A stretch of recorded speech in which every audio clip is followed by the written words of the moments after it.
வாழ்க்கை என்னும் ஆன்மீக பாதையில் பயணிக்கும் என் இனிய சக பயணிகளே, உங்களை மீண்டும் மாரமணத்தன்மையாவிற்கு வரவேற்கிறேன்.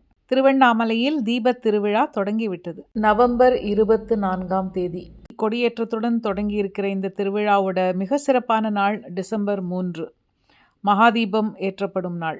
நினைத்தாலே முக்தி தரும் தலம், சிவனின் பஞ்சபூத தலங்களில் அக்னிக்ஷேத்திரம், பிரம்ம விஷ்ணுக்களாலும் அடிமுடி காண முடியாத அவர்களுடைய அகந்தையை அழித்த மலை, பார்வதி அன்னைக்கு இடது பாகம் அளித்த தலம், ஞானியர்களையும் மகான்களையும் வாவென்று அழைக்கும் மலை. இப்படி சொல்லிக்கொண்டே போகலாம் அண்ணாமலையாருடைய மகத்துவம்.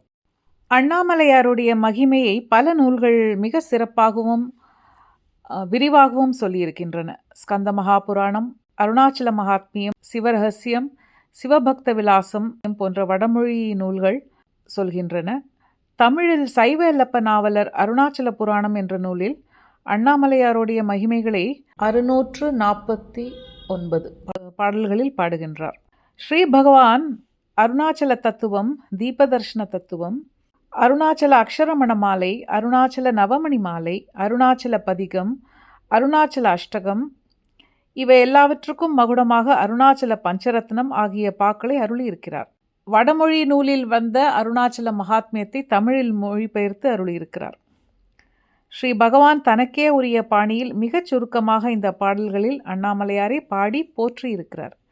இந்த பாடல்களை இன்றும் திங்கட்கிழமைகளில் ஸ்ரீ ரமணாசிரமத்தில் பக்தர்கள் பாராயணம் செய்வதை நாம் கேட்கலாம்.